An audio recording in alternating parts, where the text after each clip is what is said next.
Christmas ആഘോഷത്തിന്റെ ഒരുക്കത്തിലാണ്. നക്ഷത്ര വിളക്കുകൾ തൂക്കി തെരുവിലും ദൈവാലയങ്ങളുടെ പരിസരങ്ങളിലും ഭവനങ്ങളുടെ മുൻപിലും ഒക്കെ നക്ഷത്രത്തിന്റെ അന്ന് മിന്നിയ, അന്ന് വഴികാട്ടിയ രക്ഷകന്റെ പിറവിയെക്കുറിച്ചുള്ള സന്ദേശം ലോകത്തെ അറിയിച്ച ആ നക്ഷത്രത്തിന്റെ ഓർമ്മ പുതുക്കിക്കൊണ്ട് ഇതാ നക്ഷത്ര വിളക്കുകൾ ലോകം മുഴുവൻ തെളിഞ്ഞു കഴിഞ്ഞു. എന്തോ ലോകത്തിൽ സംഭവിക്കരുതാത്ത എന്തോ ഒന്ന് സംഭവിച്ചതുപോലെ ലോകചരിത്രത്തെ മുഴുവൻ രണ്ടായി മുറിച്ചുകൊണ്ട് ഒരു ജന്മം. ചരിത്രം മുറിഞ്ഞു. BC-യും AD-യുമായി ലോകചരിത്രം രണ്ടായി. പക്ഷെ ലോകചരിത്രം രണ്ടായതുകൊണ്ട് എന്ത് പ്രയോജനം? മുറിയേണ്ടത്, രണ്ടാകേണ്ടത് മനസ്സുകളാണ്. ക്രിസ്തുവിനെ കണ്ടുമുട്ടിയ നിമിഷം, കണ്ടുമുട്ടിയ ശേഷമുള്ള നിമിഷങ്ങൾ, ഇത് രണ്ടുമാണ് മാനവരാശിയെ മുഴുവൻ രണ്ടാക്കിയത്. മാനവരാശിയെ രണ്ടാക്കിയ വെളിച്ചം, രക്ഷകന്റെ പിറവി. അലക്സാണ്ടറച്ചനെ വെട്ടിമുറിക്കണം.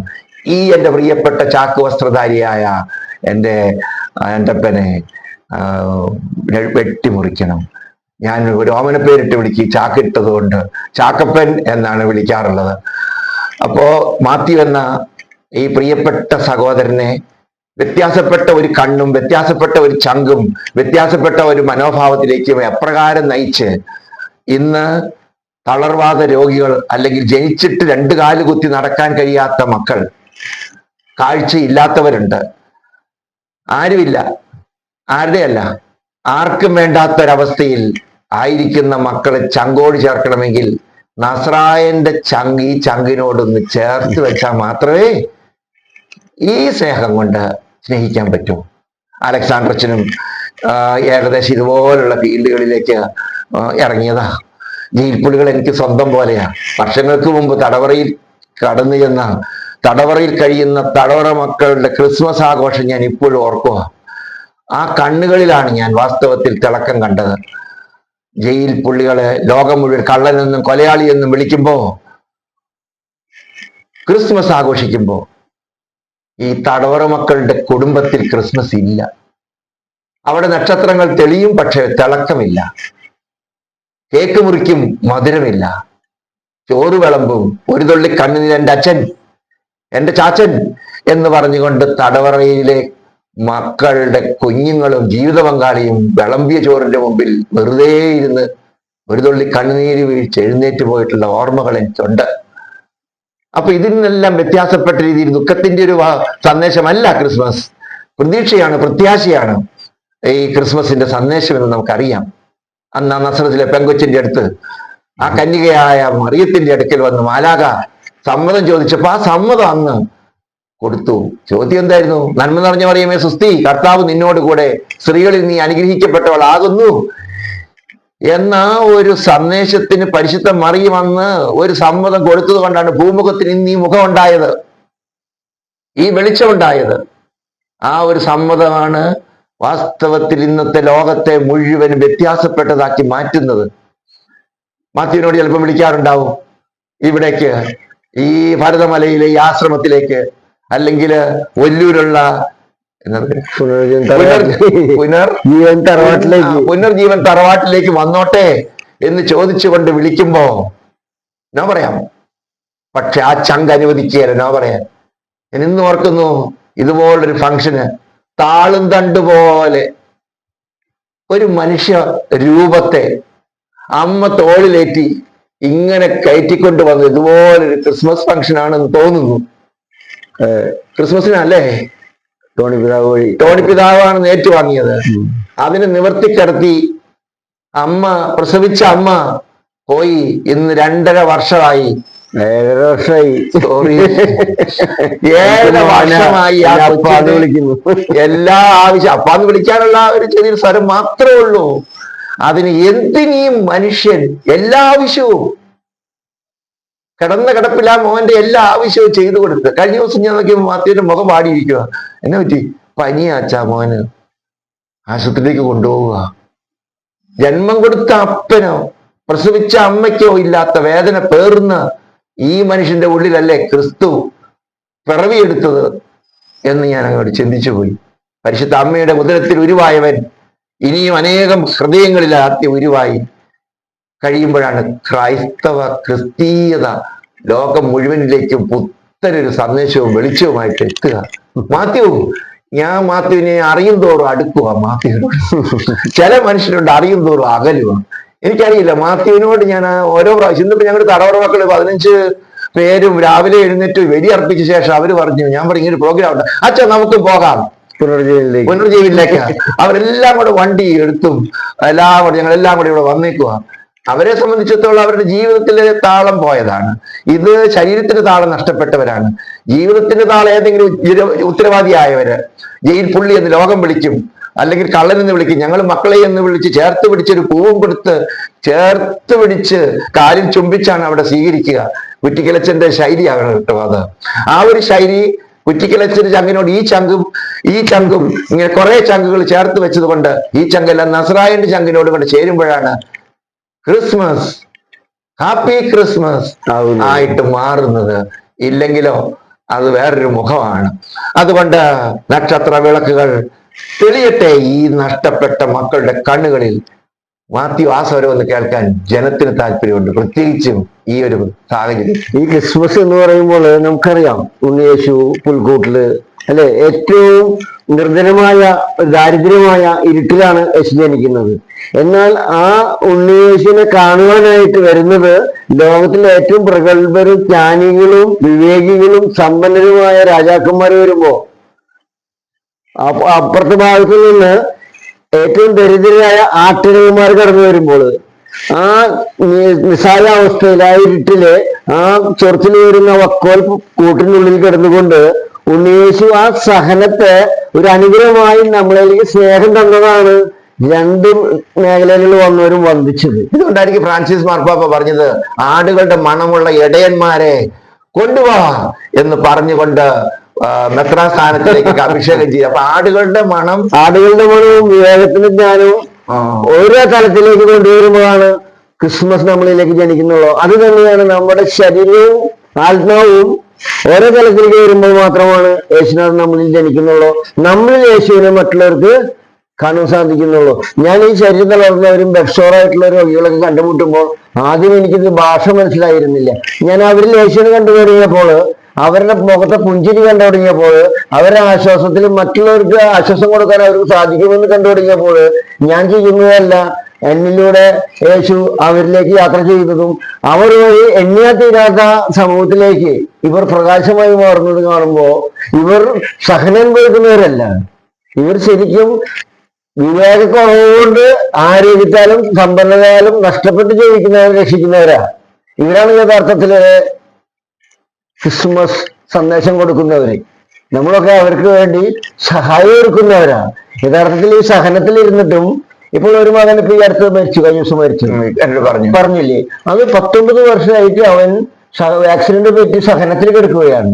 എന്നാൽ അവന്റെ അനാരോഗ്യത്തിലും അവൻ മറ്റുള്ളവർക്ക് വേണ്ടി പുഞ്ചിരി നൽകുന്നു, സ്നേഹം നൽകുന്നു.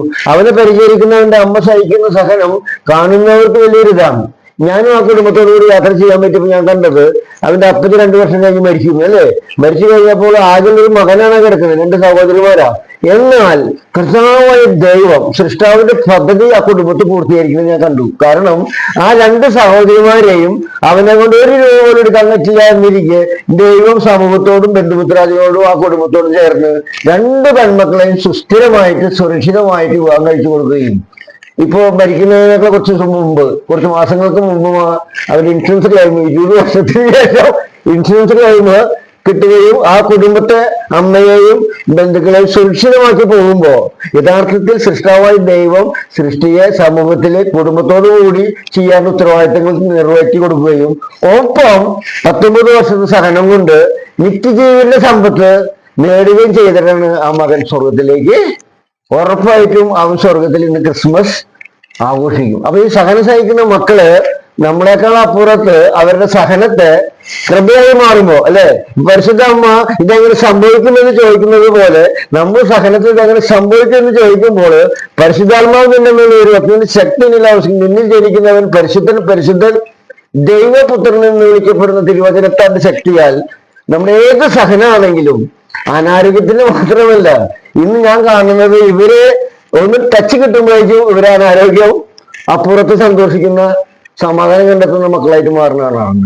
എന്നാൽ ആരോഗ്യമുള്ളവര് പലപ്പോഴും അവരുടെ ബന്ധനത്തിൽ നിന്ന് നിത്യജീവനിലേക്ക് എത്താൻ സാധിക്കാതെ മടങ്ങി പോവുകയാണ് ചെയ്യുന്നത്. ഞാൻ എനിക്ക് റിപ്പോർട്ട് ഉണ്ടാക്കി ഒരു 10-100 നമ്മുടെ മക്കളെ കൊണ്ട് വീഴ്ച മടക്കി മെന്റൽ ഹോസ്പിറ്റലിൽ പോയിരുന്നു. അപ്പോ അവിടെ ഈ വീഴ്ചകളൊക്കെ ഇരുന്നിട്ട് ഇവർക്ക് ഭക്ഷണം കൊടുക്കാനും അവിടെ പ്രോഗ്രാം നടത്തി കഴിഞ്ഞാൽ അഭിപ്രായം ചോദിക്കും. അപ്പൊ ഇവര് പറയാണ്, അപ്പൊ ഞങ്ങളൊക്കെ അനാരോഗ്യരാണെങ്കിൽ പോലും ഞങ്ങൾക്ക് എവിടെയും യാത്ര ചെയ്യാം, എവിടെയും പോവാൻ പറ്റുന്നുണ്ട്, അപ്പൊ നടക്കാം. ഞങ്ങൾക്ക് അനാരോഗ്യമാണെങ്കിലും നടക്കാൻ പറ്റുന്നില്ലെങ്കിൽ ഞങ്ങൾക്ക് ലോകത്തിന് എല്ലായിടത്തും എത്താൻ പറ്റുന്നുണ്ട്. അപ്പൊ എന്നാൽ ഞങ്ങളെക്കാൾ ആരോഗ്യമുള്ളവര് ഇന്ന് ആ അഴികളുടെ ഉള്ളിലാണ് സുബോധമില്ലാതെ കിടക്കുന്നത്. ആ നിലയ്ക്ക് ഈ മക്കള് പറഞ്ഞ വീൽ ചെയറിൽ ഇരുന്ന് ഈ ഇരുമ്പടിക്കുള്ളിൽ കിടക്കുന്ന മാനസിക രോഗിയെ നോക്കി ആരോഗ്യമുള്ള മാനസിക രോഗികളെ നോക്കി നമ്മുടെ മക്കൾ കണ്ടെത്തുകയാണ് ഞങ്ങളാണ് ഭാഗ്യവാന്മാർ. അപ്പൊ നമ്മുടെ അനാരോഗ്യത്തെ, നമ്മുടെ പുൽക്കൂടിനെ നാം സ്നേഹിക്കുകയാണെങ്കിൽ നമ്മൾക്ക് എന്ത് കടന്നു വരും? വെളിച്ചം കിട്ടും. വെളിച്ചം കിട്ടും. ആ വെളിച്ചമാണ് എന്റെ മക്കള് ഇന്ന് സമൂഹത്തിലേക്ക് വെളിച്ചമായി നൽകുന്നത്. ആ വെളിച്ചമുള്ള മക്കളാണ് കൈപിടിച്ച് നടക്കുന്ന ഒരു പണിയാണ് ഈ എളിയവനിലേക്ക് യേശുനാഥൻ തരുന്നതും. അതാണ് നിങ്ങൾ ഓരോരുത്തരെയും നമ്മുടെ അനുദിന ജീവിതത്തിലെ ക്രിസ്മസ് സന്ദേശമായിട്ട് എനിക്ക് നൽകുവാനായിട്ടുള്ളത്. നമ്മുടെ ഓരോ സഹനവും നമുക്ക് അനുഗ്രഹമാണ്, പുണ്യമാണ്. ഇരുട്ടുണ്ടെങ്കിലേ വെളിച്ചമുള്ളൂ.